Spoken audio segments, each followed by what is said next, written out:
Hi, Carl here for ProAV TV, and in this video I'm going to walk you through some of the differences between the Canon C100 Mark I and the Canon C100 Mark II.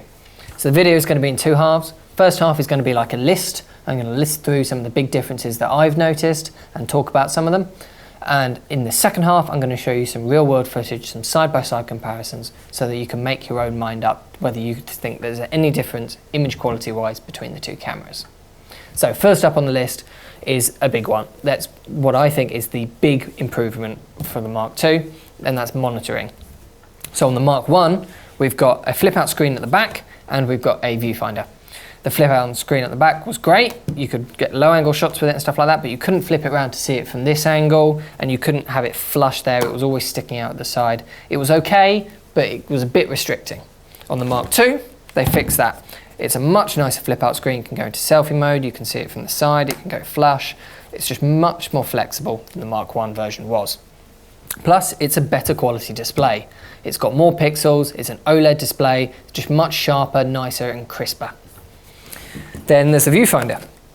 So on the Mark I, that was one of the main common complaints about the camera. People did not like the viewfinder. On the Mark II, they've improved it. They've basically taken the viewfinder from the C300, so you can use that as a point of reference to what this one's like. It's got the same amount of pixels as the display has, and it's also a larger image when you're looking through it than the Mark I one was.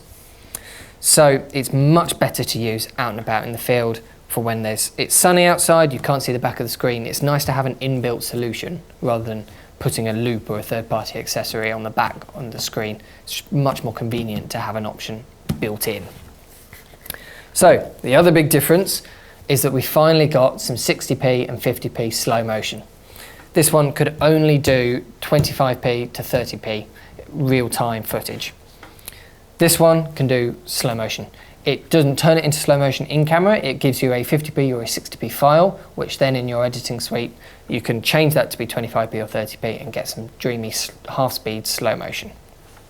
Really, really useful to have. It's in 1080p and it's continuous. I'm so pleased that they've added this to this camera. It'd be great for weddings, anything like that where you want that sort of slightly dreamy feel of half-speed slow motion. The other useful thing is autofocus.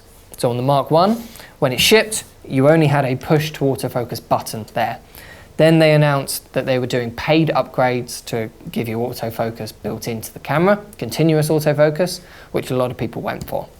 On the Mark II, that's built in. So you get exactly the same sort of autofocus as in the Mark I with that paid upgrade, but you can also do some face detection with STM lenses.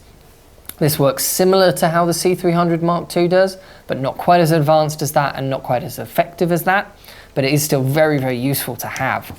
It's a really great option for you. So there's also a faster processor inside. There's a Digic 4 processor they've added in here.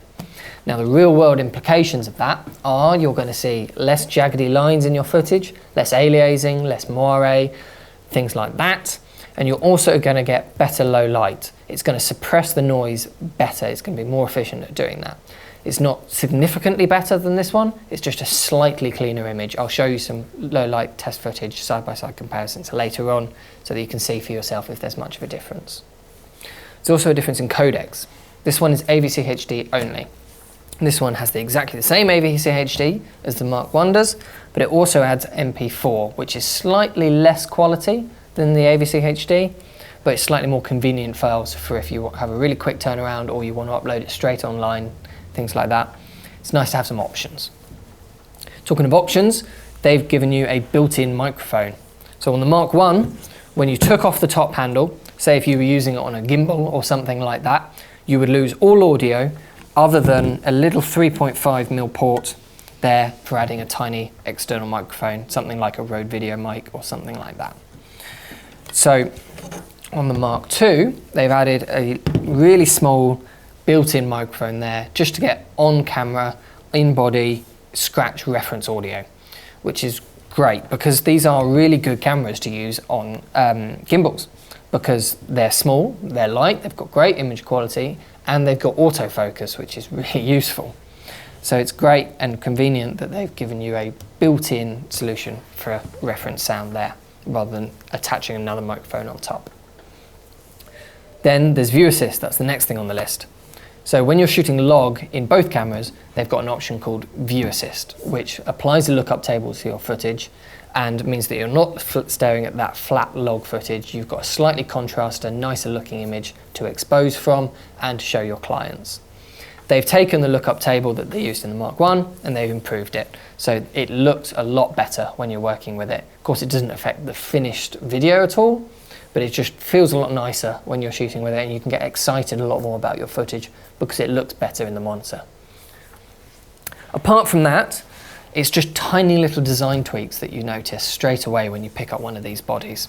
Things like the record buttons. On this one, you probably can't even see it there on camera, but it's just got a little red dot in the middle of the button to show you that that's the record button. On these ones, you can definitely see these on camera. They're big, they're red, they're bold, they really stand out, they're very, very obvious. And so you're not going to miss it when you're using the camera in the dark or something like that. Then on the SD card slots on the back, on these ones, it's a solid door. It's got 2 slots inside, but the minute you slide up the door, it stops recording and you can't do anything on the camera. On these ones, they've given you little see-through doors so that without stopping anything, you can just quickly glance down at the back and see, I've got a card in slot A and I've got a card in slot B. And so you don't need to worry about that. You're not fretting, oh, I can't remember if I put one in slot B or not. You can see there. It's just really, really, really small improvements that they've made, which do help when you're out and about on the field. Another one, there's a whole list of these, I could go on for ages, is the battery release. So rather than a little catch on the side there, which is a bit fiddly and you always forget where it is, so you're searching around the camera for it, big bold button next to the battery, you press it, out pops the battery straight away. Much, much better.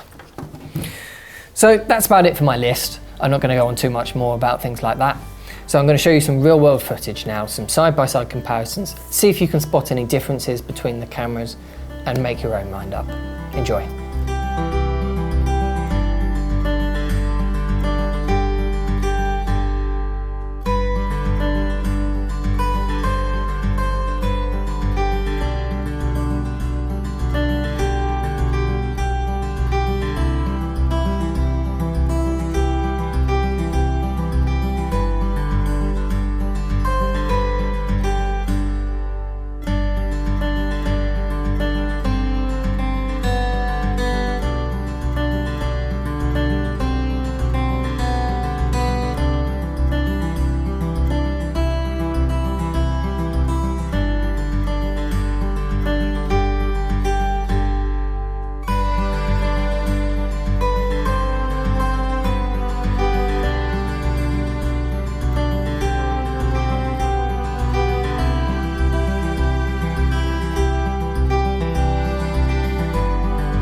Hope that was useful for you. If you have any other questions about the differences between these cameras, or any other camera for that matter, please do get in touch.